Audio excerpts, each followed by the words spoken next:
Hey folks, Charlie in Westeros here. Before I get into discussing 5 fun facts about House Lannister you just might not know about, I do want to quickly share with you guys that exclusive item Geek Fuel is sending to those who sign up with them during their Game of Thrones themed month of October. Feel free to use the link below in order to sign up, as you get a bonus item, one of the following, by joining with me. Since I'm keeping it short this time, I encourage you all to check out my last video if you want any more info about this fantastic service that I'm signing up for myself.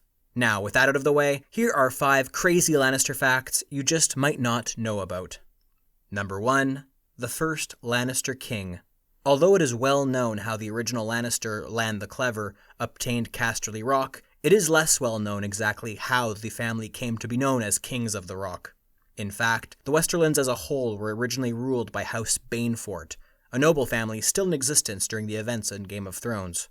The last Banefort king, Morgon Banefort, was defeated after a 20-year war by Lorien Lannister I. Ironically enough, Lorien was also the first Lannister to subdue and make the reigns of Castamere vassals to House Lannister by marrying a daughter of that house, a house that would, of course, one day threaten Lannister authority over the Westerlands thousands of years later. Number 2. The matrilineal Lannister name. Though it might seem reasonable to assume that all Lannisters are in the male line descendants of Lann the Clever, this is not in fact the case. During the Andal invasion of Westeros, an Andal knight by the name of Joffrey Lydon was married to the only daughter of King Gerald III Lannister, who was of First Men ancestry. Because Gerald had no male heirs, Sir Joffrey actually took his wife's Lannister name and, following a council meeting, was crowned King of the Rock. Through this union, and in spite of retaining its name, the Lannisters of Casterly Rock officially became an Andal house due to Joffrey Lydon's takeover of the house. Number 3. The kindly yet weak Lannister.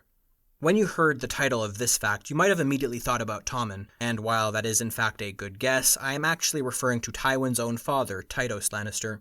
Though he was described as an amiable gentleman, Tytos was also weak-willed, eager to please, and saw the good in everyone, rendering him blind to threats against his house. Under his rule, House Lannister declined so severely that his own subjects would openly mock him, loan money from him, and refuse to pay it back, as well as actively rebel against Lannister authority. Issues were so severe that the then King Aegon V Targaryen had to send in the army on multiple occasions to restore order in the area. More importantly, it was during the rulership of Tytos Lannister that the Rains of Castamere openly revolted against the Lannisters. Would it not be for the fact that Tywin Lannister was clever and powerful enough to defeat House Rain, it is plausible to envision that the Rains, rather than the Lannisters, could have been the Wardens of the West during the events of Game of Thrones. Number 4. Tyrion's favorite uncle. Though Tyrion evidently had a rough childhood, his brother, Jaime Lannister, wasn't the only person who was an encouraging influence over his younger brother during their youth.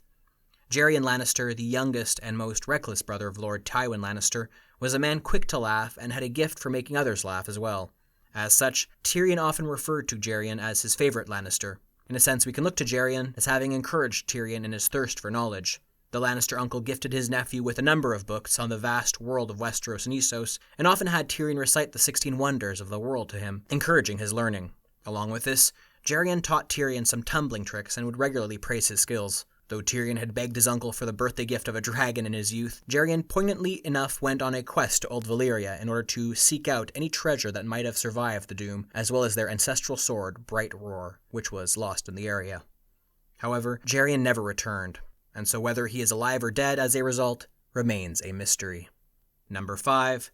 The cross-dressing Lannister. Though there are many historical Lannisters with a wide range of unique and odd monikers, including the Limp, the Lackwit, the Tormentor, and even the Lion King, there is one with perhaps the most unique title of all in Westeros. That is, King Loreon V, more commonly known as Queen Lorea, was quite the cross-dresser. This Lannister king/drag queen was apparently fond of dressing in his wife's clothing, and walked around the docks of Lannisport in the guise of a common whore. Though this may present him as being relatively harmless, it appears that he was also noted for his cruelty. Why this is the case, however, is, you guessed it, still a mystery. Well, folks, as always, those were just 5 Lannister facts you might not know about. I don't doubt I could have included way more than those on this list, and if there are any you think I should have mentioned, please let me know in the comment section below. As always, thank you so much for watching. Don't forget to hit that like button and subscribe if you enjoyed, and I will see you all next time.